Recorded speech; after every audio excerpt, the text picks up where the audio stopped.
I'm Karla Marie Sweet, and this is the PlayMakers Podcast, a podcast by Box of Tricks Theatre Company that is all about platforming creative conversations with theatre makers from all parts of the industry. This episode's guest is the amazing Jenny Jackson. Born Jennifer Jackson Camargo, Jenny is a Midlands-born Anglo-Bolivian theatre maker, movement director, choreographer and performer. Her practice interrogates the ways that women and girls use their bodies and the complexity of living between cultures and races. And what I love most about her work is that it always strives to be interdisciplinary, intersectional and inclusive. Jenny has worked internationally as well as with the National Theatre, the Sam Wanamaker Playhouse, Shakespeare's Globe and the Harold Pinter Theatre, to name a few. Her credits include I, Joan for the Globe, The Mountaintop at the Royal Exchange and I Wanna Be Yours for Payne's Plough. So a really diverse range of work there. Please welcome to the podcast, Jenny Jackson. Hi, thanks for having me. Thanks so much for taking the time to talk to us today. So we had the brilliant Alice Christina Corrigan on episode 1 of this season's podcast, and she taught us all about the power and value of audio description, not just for the visually impaired. I also think it's really great for those who aren't watching the podcast and are instead just listening to it the old-fashioned way. It gives people a really good idea of where we are and what we look like. So if you'd like to go first with a little audio description of yourself. Thank you, I'd love to. My name is Jenny Jackson and I'm a woman of Latin American and English descent. I have olive skin, dark brown hair that's sort of around just under my chin and it's curly, and I've got brown eyes and I'm wearing a jumpsuit. A lovely navy jumpsuit. Thank I you. really like it. So I am an African-American and white British woman. I've got dark curly-ish hair, just kind of shoulder length.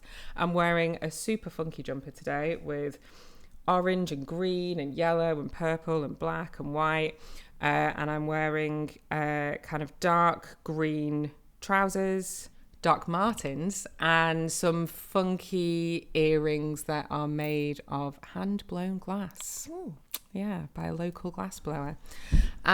So, the first question that I like to ask everybody when they come on the podcast is why theatre? Of all of the mediums that you could have chosen to work in and to funnel your creativity into, why did you choose theatre? That is a good question. Theatre's it's a funny form because it sort of has lots of different disciplines contained in it. And I think I ended up working in theatre because for me there's something about the liveness and the relationship with an audience that I just really, really loved. And I think, I don't know, like I must have seen a panto or something when I was a kid, and I think that might have been my very first experience of like performance in theatre. And I remember just being like, what is this? Like, I want to do that. And so, so for me, it's just been the one that I trained in and I've just always kind of returned to, dabbling around in like other sort of forms and film and things like that. But like just the liveness for me is just something you can't really like substitute. Do you remember which panto that was? Which fairy tale? Do you know what? I think it was like Robin Hood or something like that. Wow. Yeah, it was at the Belgrade Theatre in Coventry. Yeah, and I remember we used to go just, as a family. Wow. And I just it had like loads of singing and dancing in it, and there was always like kids in it as well. So I think like there was something about seeing like people like my age that were on stage. Yeah, like big casts, ridiculous costumes, very silly audience participation. Like it just amazing. It was good. So was the Belgrade your closest theatre when you were growing up? Yeah, it was. Yeah, Wow. I was sort of in Nuneaton, which is sort of like not far from Cov. But we would go to the Belgrade quite a lot to see stuff. Yeah, so it was my local theatre. Well, local-ish theatre. I've had a play on there, and I hadn't actually been there until my play was staged there. So, it was a really interesting experience kind of getting to know the local area and, the theatre itself before that all happened. Yeah. Other than that panto that you saw back then, was there a play kind of, maybe as you got older that really kind of changed your life and made you think about theatre in a different way? That's a really good question. I'm just thinking back to I think I saw Blackbird at the Edinburgh Festival, the International Festival, and it was on one of the main stages and it was a two-hander. And I remember just feeling like the power of the writing and the kind of performances. I think Roger Allen was in it, and Jodie. Oh my God, what's her second name? An incredible actress. Anyway, they were both like they were amazing in it, and they just did this whole it's set in a canteen. Yeah. And so it's like a pressure cooker. But then the point, I think they added a scene at the very end, which I don't think everybody does, but like they pulled out like the back wall and then did this massive scene change, which was basically him driving away in his car and her trying to stop him. And they actually had like a car, like an actual car come through the space. I remember just being like, oh my gosh. Like, so this That's whole insane. time, yeah, really insane. And then also like, I remember the reveal of the young girl arriving in the space and that just being like, yeah, just sort of just the power of that writing in that show. Yeah. There are those moments, aren't there, where you're like, wow, like look at what can be done with theatre.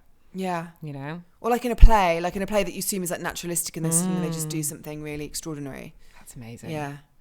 So speaking of extraordinary things on stage, you've kind of made your bread and butter living out of choreography and movement direction.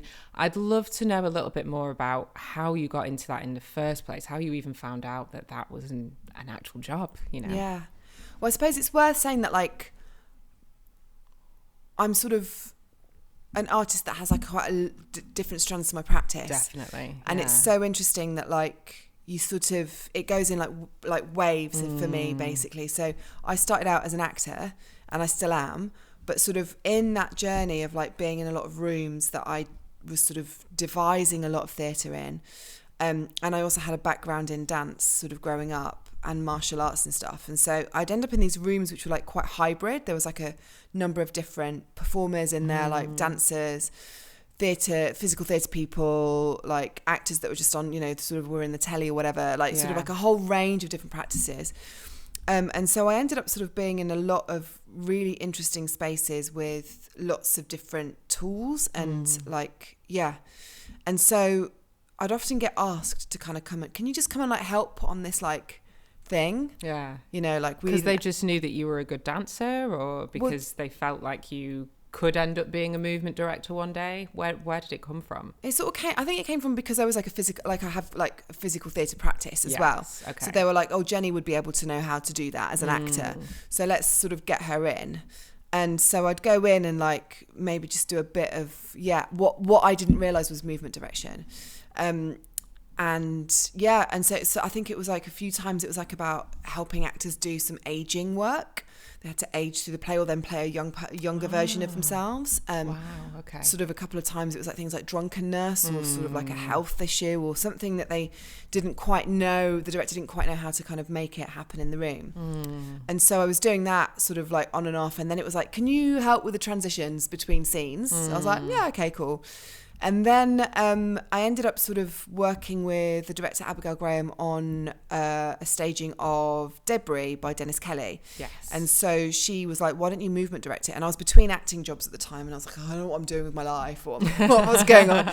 And she was like, well, I need a movement director for this show, you know, and you can totally do it. Like you've been doing it for other people in loads of ways. Why don't you come and work on this show?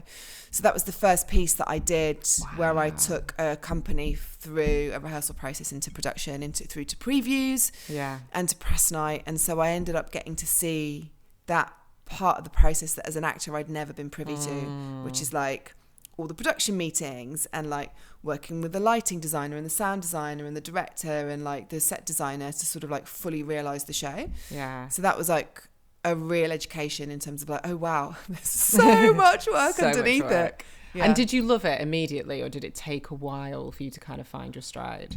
I really loved it. Yeah. Because for me it was about like, it's about the making process and I love collaborating. So I just sort of was like, oh, this is a really exciting space to be in. And I got to sort of exercise parts of my practice that I knew were there, but like had never been given the opportunity to. And when you're an actor that's just hired to come and like, you know, be in the room and deliver, you know, the character, I suppose.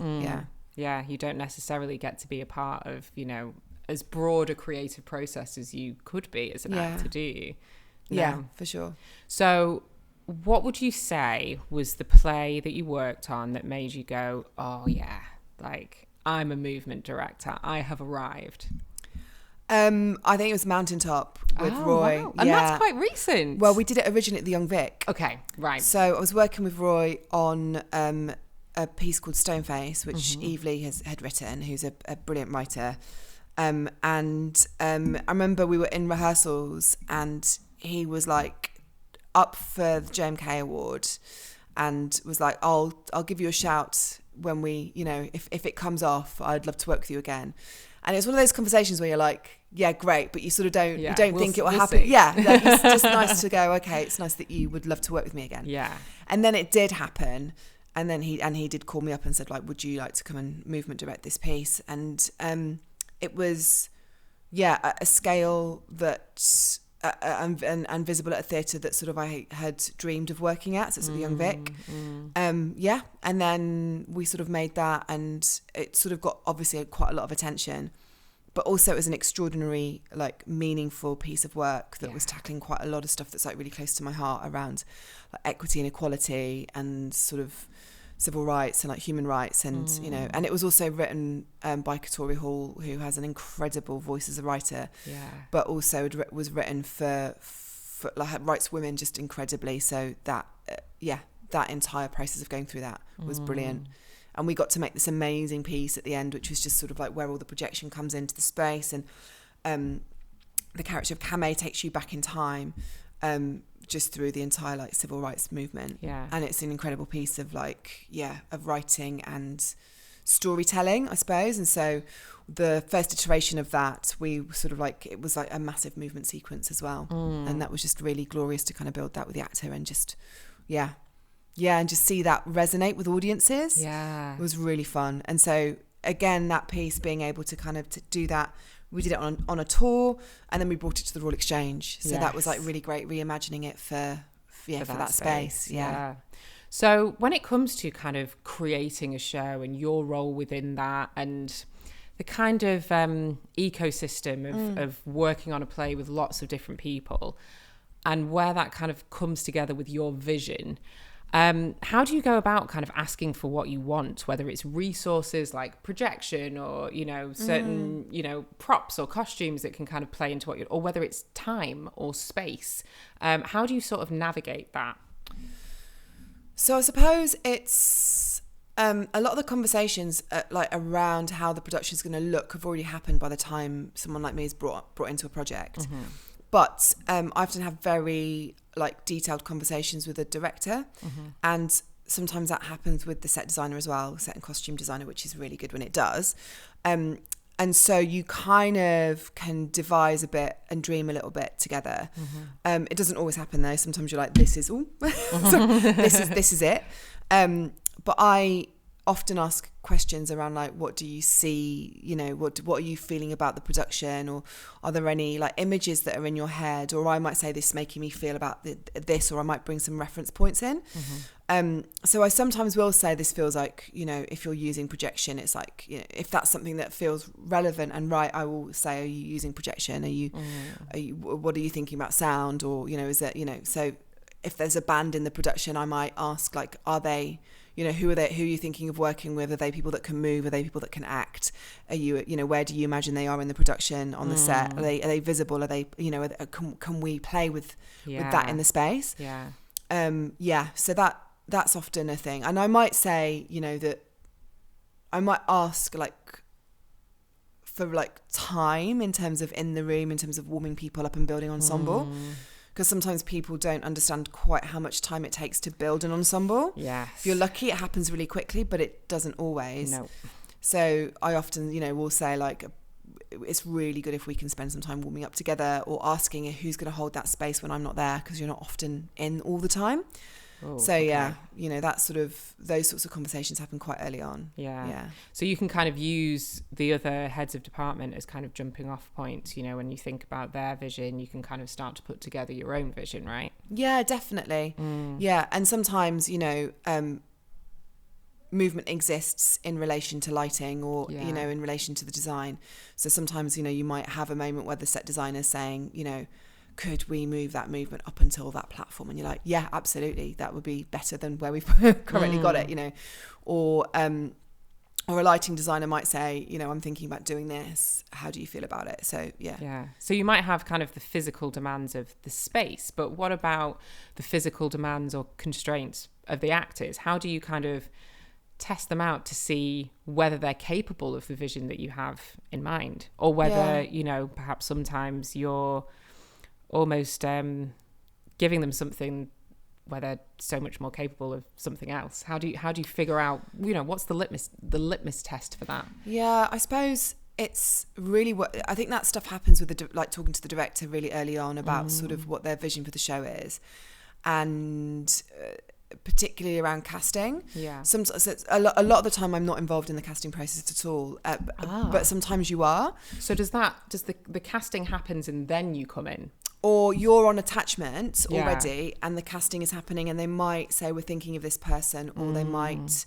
tell you who they're seeing or who they have cast. So that's sort of, you know, sometimes the way.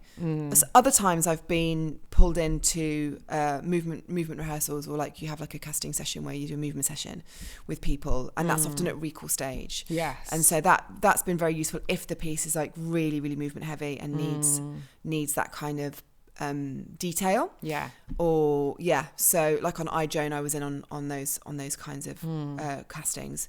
But so you and what you're looking for really is buy-in like early on from the company.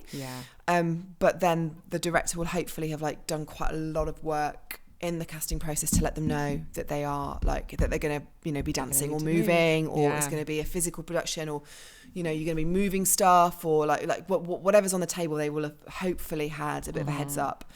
And then I will generally build it into the warm-ups basically, and I'll take an acting company through a warm-up process where we're getting them ready for the sort of demands of what we think the show might be, and then also like seeding ideas that we might play with during the day. So for example, if it's like if we're looking at like wanting a very lyrical sort of palette in the space, I might get them to do a few like dance exercises that like articulate the body in a certain way with music or whatever, as a way of accessing character. And then you will then see sort of in the space what people feel comfortable with, what they don't, and how to push them into different, like push them into sort of like modes of expression that they might not realize that they could do, which is exciting. And then also like making it really fun, like, because if it's not fun, like, why are we here? Why are we here? Well, no, there is space for like worthy, like, you know, meaty sort of work with gravitas and stuff, but like it should feel like a safe space. And so what I tried to build is a space where we can kind of, people can ask questions, or we can kind of devise a bit together. And we always talk about the work and debrief like what we've been doing. If we're playing together and it feels like you're going somewhere that's quite difficult or emotionally draining or demanding, you know, that kind of work needs sort of a debrief and like releasing the body from that as well. So what would you say is kind of the biggest challenge then that you've faced when working with actors? It's really hard, because generally I have a really good time working on projects. I think the trickiest time is when you don't know what it is that you're building, and you're asking people to kind of try stuff, knowing that you're like, I don't know what this is yet, and I don't know if it's going to work. But can we root around inside it and see what it's like? I've got, you know, and I'll often say I've got a really strong instinct that this is something to explore, or that this is going to open something, and, you know, can we play with it? You know, so I feel like that's the biggest challenge, is like when you're not sure. And then what you require from your actors is for them to just lean into that and commit 100%. And, you know, if it's a bad idea, we will find out if you commit 100%, won't we? And I've seen some like amazing improvisations where I'm just like, what is going on here? It's not what we thought was going to happen, but also like, what this just you like within like 2 minutes you're like, oh, it's not going to work, because you can sort of see it. You can kind of see the process of it through a production. You're like, it's not going to work. But then you're kind of watching it going, what is going on? I mean, like, I think there was I was working with Utri Banerjee on like Julius Caesar recently, and we did this whole improvisation where they were like in slow motion like and like for like 20 actors or something. It was like maybe 10 actors on stage in this moment, and like we wanted them to like leave a scene and like, or leave the improvisation and do the text and then go back into the improvisation. Ooh. Hope like, and in your head it's like it's really epic, this thing's happening behind it and they're just popping out, and in reality it was just like it's just like I was like I'm literally not listening to a single word that's like being said. This is so weird. There's no it was just so interesting watching them like move at that pace. And some of it ended up in other parts of the show in a very different format, but there was a moment where the director leaned over and was like, "What's happening?" And I was like, "I don't know." Should we stop it? Yeah, let's stop it. But sometimes the opposite thing can happen, right? I mean, I remember going to see John Tiffany's production of Road at the Royal Court, and this must have been 2017 maybe. Oh, don't quote me on that. But I remember at the very end of the show, there is this sequence where all of the characters are doing Tai Chi to Elbow's Lippy Kids, which sounds wild, doesn't it? Like that should not have worked at all, but it was one of the most beautiful moments in theatre I've ever seen. Yeah. And, you know, when I saw it, I just thought, I wonder what the conversations in the room were that led to this, you know? Yeah. It sounds gorgeous. I didn't see that production. But it's nice to know someone else is doing some like slow sort of like durational movement. It can work. It's not a terrible idea. No, I mean, I think it's so exciting to sort of, that's the thing you can do in theatre, is that you can really kind of play with time and image and make it happen in real time for an audience, which I just think is really exciting.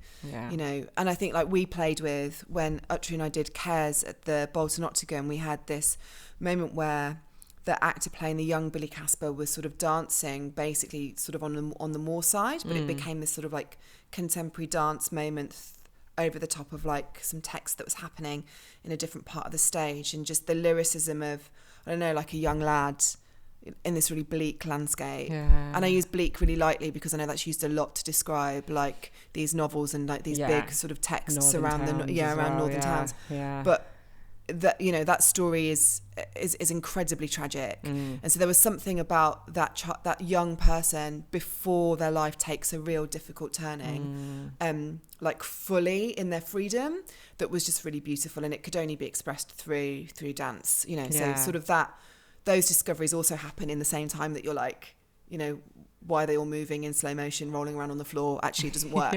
But them moving in slow motion and expanding as if they were like at the center of like an explosion that we actually did in the show was like really felt really resonant and beautiful.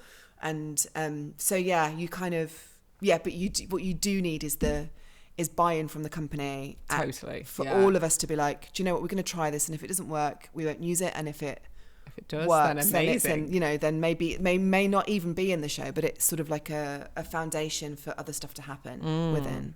So other than in the room and, you know, actors kind of experimenting, where would you say that most of your inspiration comes from?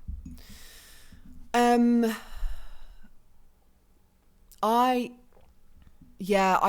I start like I suppose like a movement direction process is often like looking at art and artists or imagery. Wow. Okay. And music. Like often it'll be a music thing. I'll create a playlist.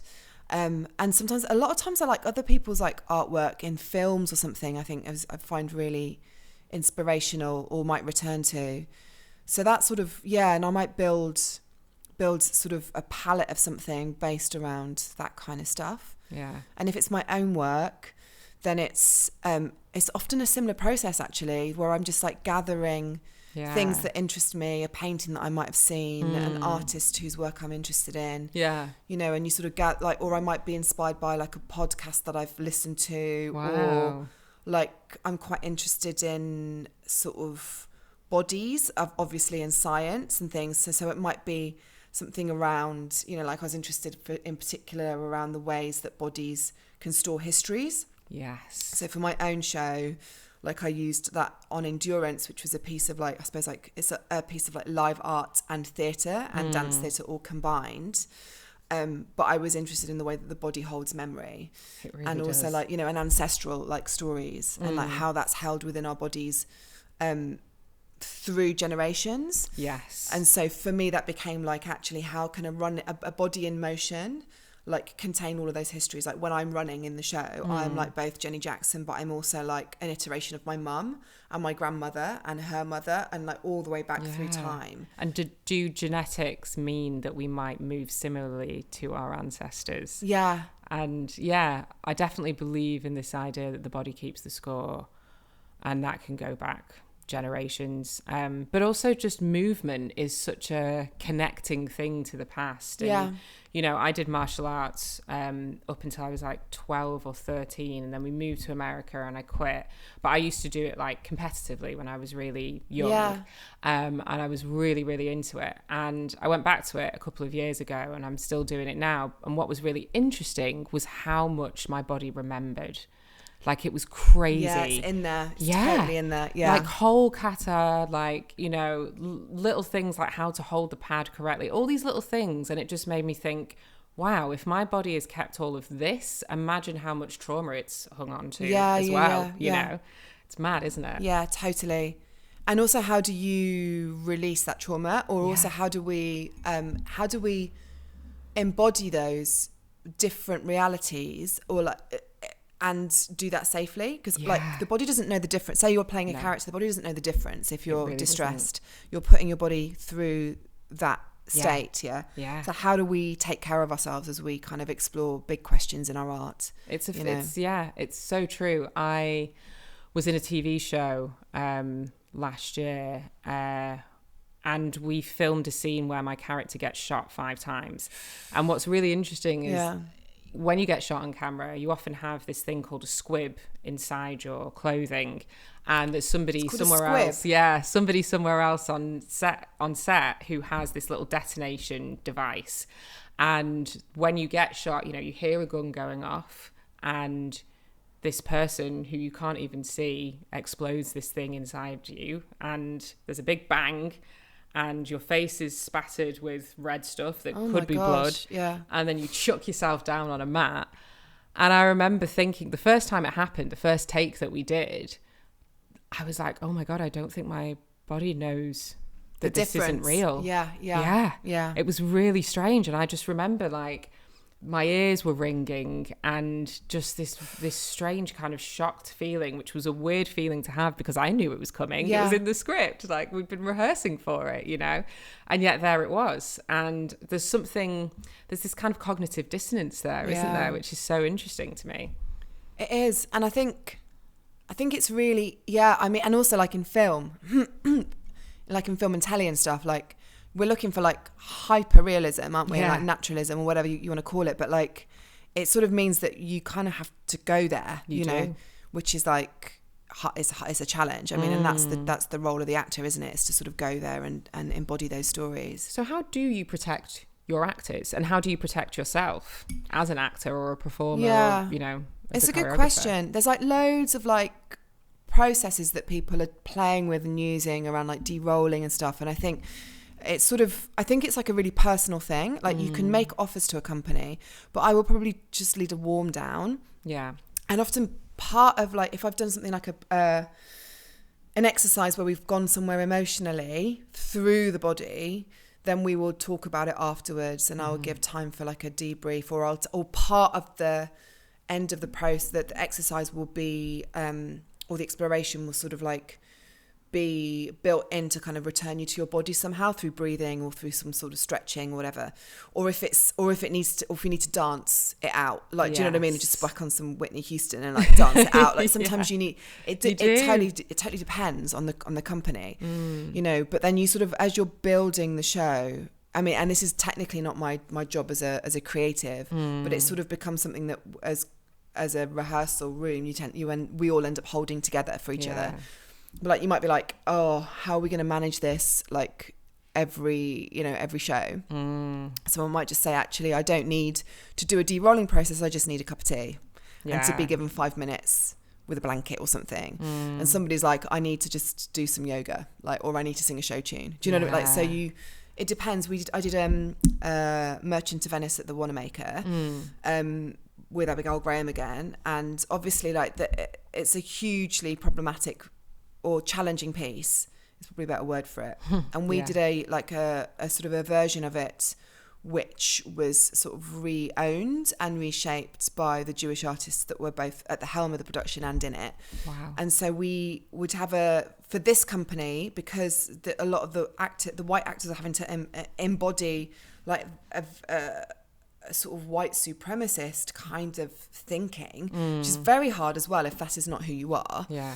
So so everyone needed sort of an in and an out. And so what they would do is they'd as a company, they'd come together and light a candle. Wow. And at the end of it, they'd all get together and blow it out, but then also some of the actors would have their own rituals because they're going into a show where they're being, not very nice to each other. Yeah. And saying some very difficult things to each other. They would have their own process of which often involved physical touch and like a hug, like a handshake on the way and a hug on the way out or something. I can't remember what they decided to do, but that sort of felt really, useful for them. But other companies, won't be up for that, won't need to do that or whatever. Yeah. And for me, I don't know, on endurance, it's funny because a lot of that text is autobiographical that's in the show. Like sometimes I'm not moved by it because in the show I run in a 15-meter arc between 2 points, like a deconstructed endurance test, and I run that arc for about an hour and 15 minutes. It's really challenging, and so part of my process for that is like making sure I'm really warmed up and ready to do the show, and that I'm really rested. And sometimes I can run in that show and like the emotional elements of it or the autobiography doesn't sort of hit me. I'm just doing the task, just keep going. And the dramaturgy is a dramaturgy of a body sort of self-destructing or eroding over time, and changing over time in front of an audience. But sometimes some of that work becomes really present again, and the reality and my present state sort of fold. It's like if it's like a piece of paper, it just sort of folds, and suddenly I'm like, oh yeah, I'm there again. Yes. And that's like, oh my gosh, and I'm in front of an audience. And at that point, I just delegate to the task, which is that I'm just running. Yes. Like I'm just running, and this is not who you are right now. Like you're just in the task. Yeah. Yeah. And then afterwards, I sort of have a stretch out and a shower and stuff. Yeah. We've had other conversations on the podcast about how, and I think the same is true of audiences, how you can bring something very different to the character or the performance or whatever, depending on where you are at on that day. Yeah. And so the performance affects you in a completely different way, and you never know how it's going to be. And, the beauty of that is it's different every night, but then also you kind of have to do the pastoral care for yourself, don't you? Yeah. So how do you go about protecting your body then, and I'm specifically thinking about endurance and, what you did with the amount of running that you would have had to do. And how were the performances spread out? Did you have genuine time to rest? So, well, I did it at Battersea Arts Centre and we had like 9 shows or something, 9 or 10 shows, and I had like 2 days off. So they were split between I think it was 4 and then 5 or whatever. I can't remember the breakdown of it. But I just couldn't do anything else, basically. So I often work too much and tessellate jobs, as most freelancers do. And overlap, creative periods or whatever. It's just, it's just how it is, isn't it? The portfolio career. Exactly. Yeah, they call it it's sort of like working yourself to the bone. But I specifically turned down a lot of work that I could have sort of done, a bit of consulting and a bit of movement direction during that run, and I decided not to. Yeah, which was the best decision. And so I would just rest, basically. Yeah. And I would start a warm-up for that show at about 4:00. And I have like a massager, like a sort of like a Theragun thing. Or there are lots of other models available on the market. But I had like one of those that I would like often use, and I would roll out and stuff. Yeah. And I was very well behaved and drinking alcohol during the time, because anything that dehydrated me felt like it was a risk. Yeah. I was just like... Does that include coffee as well? No, I did drink the coffee. No, I should have knocked the coffee in the head. But yeah, and then like just made sure my diet was pretty good, and like then would stretch out after the show, and people were like, "Where are you in the bar?" I'd be like, "I need to have a shower and stretch out." Otherwise, it's That is so understandable. Yeah, yeah. But then also things that like I discovered in doing the show was like, I had to strap my feet properly as if I was actually doing an ultra marathon with like K-tape. Yeah. And like if I didn't do that, then I would get blisters because I was starting and stopping so much. And then that would change my gait as I ran if I had blisters. Yes. And then that would cause an imbalance and then cause, you know, a strain or whatever. So actually there was like a whole load of stuff that was like behind the scenes of like, I'd warm up and then I'd have to strap my feet. Yeah. And then I'd go through another ritual, you know, to Yeah. sort of get ready for the show. Oh my goodness. Yeah. But So- I mean, I loved doing it. It was such... So it was essentially a 3-hour warm up. What time did the show start? like 7:30 or something. 7:30. Yeah. Wow. Okay. Yeah. That's Yeah. intense. And what did that warm up consist of then? Was it mainly kind of aerobic, kind of warming of the body? Was it stretches? Was there anything else involved? Yeah.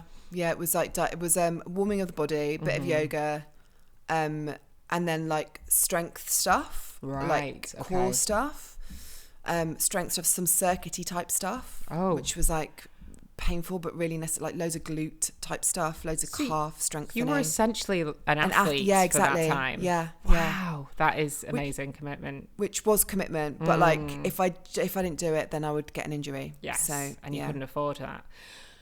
Have you ever had to deal with injury when you've been doing a show? Yeah, Okay, yeah. Like luckily nothing too bad. right. But I'm developing a piece at the moment called Wrestle Lads Wrestle, which is martial arts based. I have heard of this piece. Yeah, it's been really fun. I get 30 women to come and play fight with me. Wow. And one white man. And again, I'm sort of like looking at a traumatic memory, but sort of like reimagining it. And I did a workshop at the Royal Exchange ages ago, like pre-pandemic. I think that's how I've heard of it, through Yeah. the workshop. Yeah. And I was sort of doing some wrestling stuff, and I twinged my back like early on in the workshop, and then was basically going, oh no, this is quite bad news, because I have to lead quite a lot of workshops with loads of women coming in to play fight and to sort of talk about empowerment and what does it mean to take up space and stuff. And like, I feel like I can't take up space because I'm like, my back is protecting. And I just basically did a thing that I suppose a lot of performers do, which is that you sort of self-manage. I use like pressure point massage, you know, I took care of it, I drank loads of water, and I was able to kind of like work through the week, and I kind of didn't heal it, but it sort of like managed it, so I was able to play fight. But it's really scary. It's really scary, you know. Because you're living with this, almost this sword of Damocles kind of hanging above your head of, if I get injured, that's my main source of income. And as a freelancer, there's no real protection for that, is there? No, it is really scary. And you sort of kind of, there's things like, you know, people say all the time, you know, as a person that works physically, you should get like sports massages like regularly and stuff. And I always go, it's really, like when I have one, I'm like, I need to do this like every like 2 months or something. But then like, or at least, I mean, I try and get one every couple of weeks. Do you? Yeah, I do. And I fell in love with dry needling at the beginning of this year, and it's been life-changing. I need to do it. I did a stunt, got a back injury, and nothing was going to sort it out. I tried everything, and in the end I was like, I'm going to have someone stick needles in me, and I was terrified, but it was great, and it's been great ever since. Every time I get a twinge, I'm like, I'm going to go Is that get like some an dry needling acupuncture done. variation? Kind of, yeah. So acupuncture, and please listeners, correct me if I'm wrong, write it in on a postcard. But as far as I know, acupuncture is about kind of sticking the needles in like where your chakras are, and it's something to do with like flows of energy. Flows, Whereas dry needling is a lot more sort of physiotherapy based, and the needles are all different lengths, and what they do is they stick it in the muscle, and then they wiggle around the needles so that the muscle kind of twitches. And the twitching is the release. And sometimes, you know, those needles are long enough to kind of scratch away at the bone a little bit. And what that does is it stimulates fresh blood, which is really wonderful for the healing process. Wow. So yeah, I'm kind of obsessed with that now. So anybody who has a physical job, definitely check it out. It's really good. I'm totally going to have a look. It's really good. Yeah. No, I mean, but that sort of maintenance of your body, because your body's your tool, you know, it's is. like really, really important, isn't it? Yeah. And I guess another way that you perhaps deal with this is that you do have that portfolio career. So there's other ways that you have of making theatre if, you know, you can't move so well for a bit. Yeah. I'm literally just thinking about like going and getting a massage now, and just like what I might need to make sure that that wrestle is created in a really safe way. And that's safe for everybody. Yeah. So when it comes to making theatre, any kind of theatre, in any capacity that you like to make theatre, what would you say your priorities are? What draws you to projects? What makes you want to create projects of your own? That's a bit, I am really drawn to a theme, or I'll identify with something, or I feel like it's a voice that hasn't been heard that I want to hear. And so if it was a play or something that someone had sent me, I really am interested in like work that is like talking and supporting global majority voices or global South voices that have not had a voice in the UK or in the like literary landscape that we have, which is predominantly cisgendered white men. So for me, if a play comes in from an artist that is not that, then I'm automatically like, okay, what's going on here? What have I got to say? I'm also really interested in like anything that's like really cross art form or interdisciplinary or anti-disciplinary, however you want to call it. Anti-disciplinary. As in like, like disciplines are like sort of... Oh yeah, a bit passé as a concept. Or just that they're like restricted. siloing people. Do you know what I mean? Like that you can be a writer and an actor, that I can be a movement director and a theatre maker and an actor as well. Like that these things all speak to each other, and then they are like connected. Although there's probably a better definition out there. Again, I'll just copy your thing of like write in, let us know. Write in. But I do love this idea of anti-disciplinary or interdisciplinary, because I think it's a very British thing, isn't it, to sort of silo us into like these different roles and like, you can create a piece, but do you really want to act in it? And vice versa. And it's kind of like, I think the best pieces that you see are not just when you collaborate with other people, but when you kind of collaborate with yourself and all the different things that you have to offer. And I feel like, Americans certainly have a mentality where they're a lot more open to that, and I think probably so too, you've worked quite internationally, so maybe there's other places you've discovered that as well, but here it's still quite rigid, isn't it? It's super rigid. I think it feels like it's changing a bit, but like I think there's also, I mean, I've had conversations where people have like asked, how does it work if you're an actor in a process? Because you're a movement director, like, would you not want to movement direct the show from the inside? Or I'm like, you can't, like, I can't, like, I have done that before actually, where I've like been booked as a movement director and an actor on something, and it's just really hard. Like, I've had to bring in an associate to kind of help with the outside eye element, because you need that sort of like, you need the objectivity. Totally. You know, and when I'm working as I'm writing my own material and performing in it, I still need a director to kind of like help me, to guide me, and to sort of shape my performance with me, because I can't see myself, I think directing myself is probably where I draw the line with the kind of, working across your range of abilities and skills. Like I know that some people do, but I don't really get how. I think you've got to be super disciplined. I think it's probably a relationship with like filming yourself or something and like watching it back. Or something like that, because for me, I'm like, I mean, that's why people devise in collectives a lot of the time, don't they? If there's no director in the room. But and I suppose it's striking the balance between being your own worst critic and, your biggest champion, which is a very difficult line to strike. I know that whenever I look back at something, I'll definitely be looking back at these podcasts and going, oh, cringe, why did I move my face like that, and why did I say that, and and it's very difficult to kind of break out of that and go, but you are getting the truth across in that moment, so it doesn't matter how you did it, that sort of critical eye, like when it tips into like terrible criticism, when is it useful and when is it not, and you've really got to be so sure of yourself and your abilities, but not so sure that you're going everything I do is great. And that's why you need that person to sort of like have those conversations with, or to sort of watch the work for you. I suppose. And just thinking back to your kind of like question around like what excites me, it can be anything that sort of feels like it's really, really important, like to be said right now.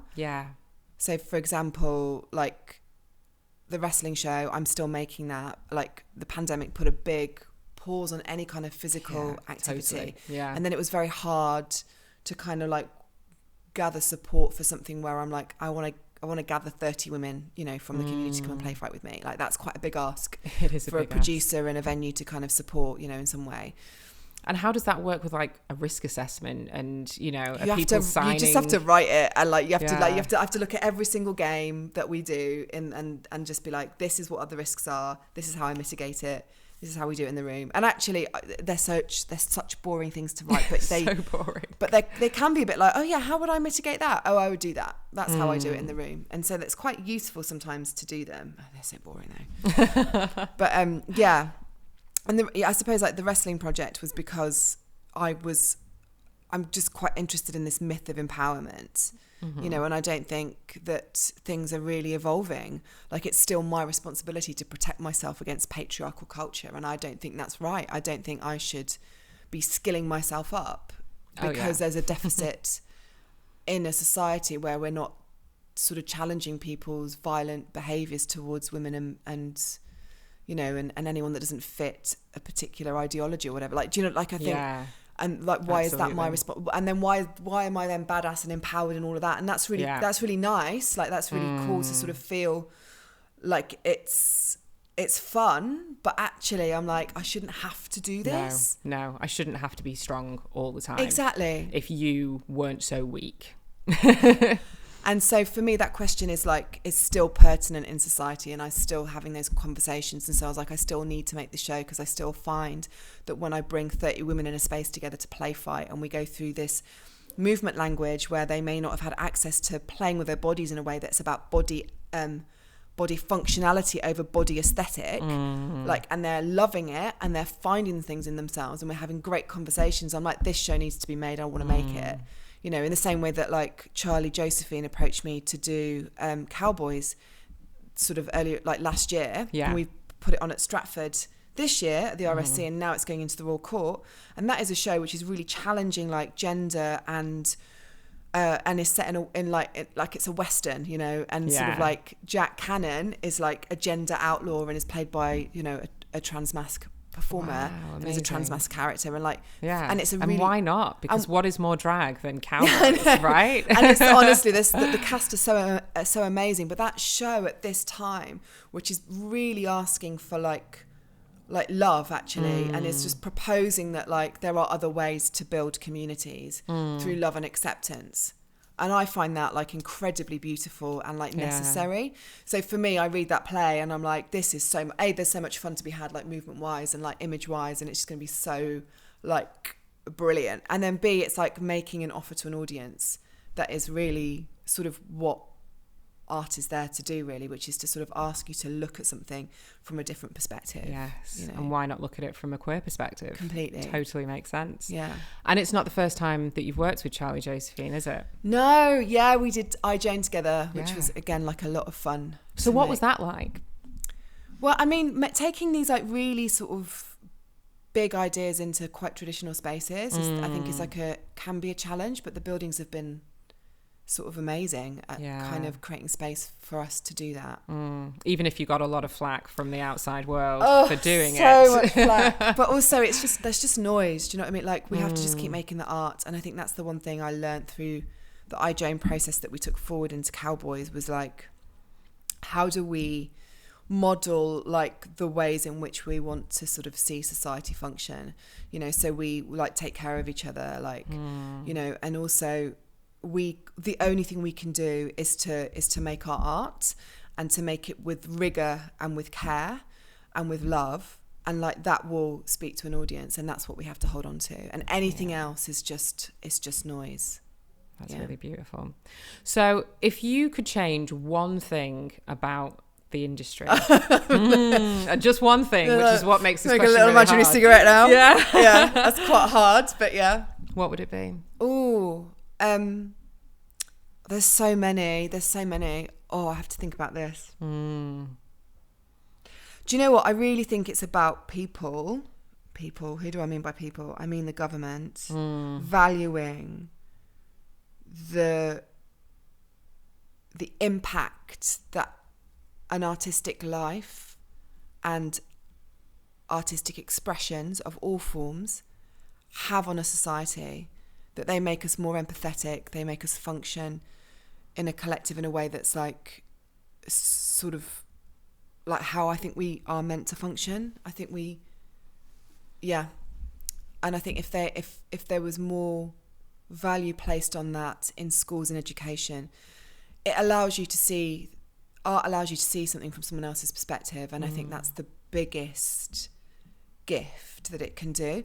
And like you can get into the whole thing around like it just generates loads and loads of money, and like you know, for every pound there was that statistic that was going around during the pandemic, but like it does, you know, we do generate a lot of like income, and it makes economic sense but also emotional sense, and when the two of those things come together it just makes sense, right? Totally. And I really think that like if we, I don't know, just and that means more investment actually in the art sector and more infrastructure, and like, and then my second point, I'm sorry you only said one, but like, it's really about taking care of freelance artists, basically, and respecting and maybe those us. two things go hand in hand, sort of, don't they? Because, you know, if you're investing more in the arts in general, I mean, most of us are freelance, so pay us on time, please. That's the very least you can do, and get, you know, the sort of who gets to tell who's like the stories, basically. Again, I'm interested in like who the gatekeepers are at the moment that are allowing stories through,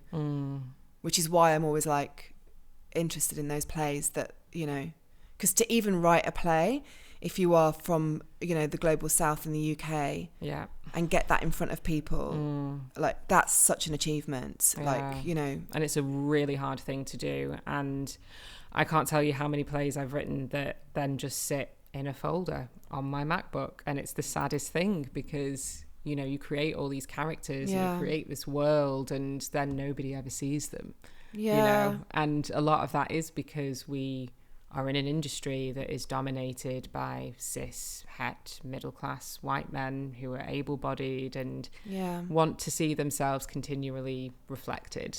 But we want that too. We want to see ourselves reflected, right? Or they don't notice when we're not there. They don't notice. You we know, are, invisible to them. And so there's something, for me, I want to see more Latin American stories. It's happening slowly, but you know, and another reason to sort of to make your own work is like only you can do. If you feel like there's a story that you haven't seen or heard before that needs to be seen and heard, then you have to do it. And I think it's such a brave thing to kind of create your own work, and you know, you're going to get doubters kind of every step of the way with it. I mean, I had a conversation the other day about something that I'd written, and you know, they were asking, is it a deal breaker if you didn't play one of the leads in this show? And I was like, well, I wrote this part for me. So yeah, it is. And, you know, they said, oh, well, you know, producers might want to attach big names to this script. And I'm like, well, there's plenty of other roles that they can attach big names to. And sure, I might not be the most famous or most fantastic actor in the whole wide world, but I know I'm the best person to play this role because the writer literally wrote it for me because I'm the writer. And it should just kind of be something that you never have to come up against, you know, in situations like that. But there's always that doubt that you can do it all, and there's always that doubt that, you know, somebody who maybe isn't from the same demographic as you and I might be from, they would perhaps doubt a lot less because, you know, they come with a certain level of entitlement that's kind of built into them already, right? It's a confidence, isn't it, that to ask for what you need. And we kind of have to grab it for ourselves and create that sense of entitlement because we're not just gifted it like some other people might be, you know. You have to work harder at it, for sure. That's true. Oh, they need to just put loads of famous people around you in that show. That's what needs to happen. So if you could give one bit of advice to emerging theatre makers, and maybe even, you know, to people who want to get into movement directing or physical theatre, what would it be? I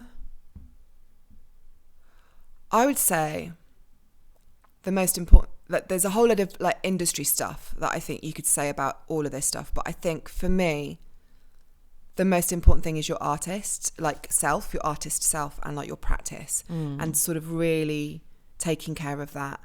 And that means like pushing at that and developing that as much as you can.